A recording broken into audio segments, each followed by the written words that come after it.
El Señor esté con vosotros. Y con tu espíritu. Lectura del Santo Evangelio según San Lucas. Gloria a ti, Señor. En aquel tiempo, cuando Jesús terminó de exponer todas sus enseñanzas al pueblo, entró en Cafarnaún. Un centurión tenía enfermo a punto de morir a un criado a quien estimaba mucho. Al oír hablar de Jesús, el centurión le envió a unos ancianos de los judíos, rogándole que viniese a curar a su criado. Ellos, presentándose a Jesús, le rogaban encarecidamente: merece que se lo concedas, porque tiene afecto a nuestra gente y nos ha construido la sinagoga.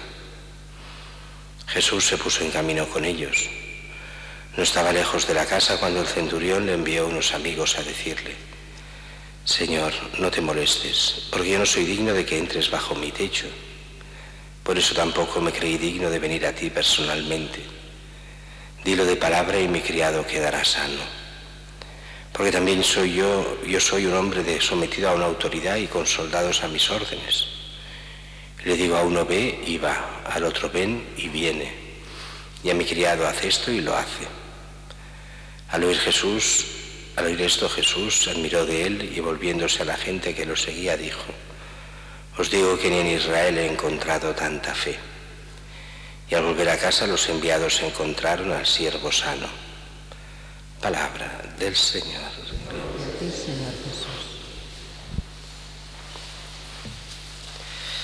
La primera lectura de hoy es de estas lecturas curiosas. De hecho, fuera de los evangelios sinópticos es la única vez que se nos da lo que es la consagración, lo que es la Eucaristía, y nos la da San Pablo a los Corintios. Por eso el Jueves Santo se coge como primera lectura precisamente esta, la segunda parte de lo que hemos leído hoy.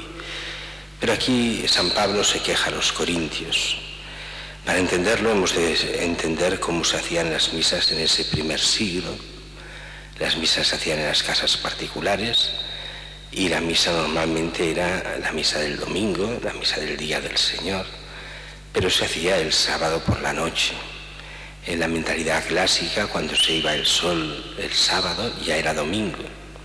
Y el domingo, hasta el edicto de Milán, hacia el 313-315, no era festivo, con lo cual aquel día se trabajaba y no se podía decir la misa, así que decían la misa, la celebraban el sábado por la noche. Así que se reunían para una doble cena, la cena del cuerpo y la sangre de Cristo, nos lo explica muy bien hoy en esta primera lectura, pero también después se cenaba y se compartía la cena. Y aquí es donde se queja San Pablo. Cada uno se lleva su cena, no comparte nada, unos comen antes, otros después. Es un caos, no hay ni el más mínimo, no hay nada de hermandad, no hay lo que es la caridad fraterna. Así no se vive la Eucaristía.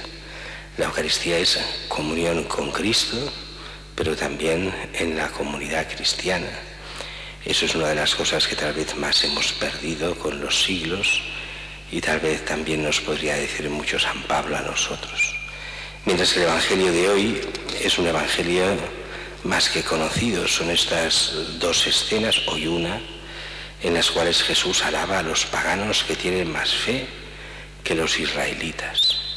Una es aquella mujer sirofenicia que pide por su hija, y otra es la de hoy, este centurión romano que es amigo de los judíos, que les ha hecho la sinagoga y que no pide por él, pide por un siervo suyo, y además que no se considera digno de que se entre en su casa.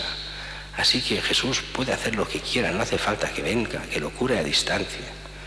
Jamás he encontrado tanta fe en Israel.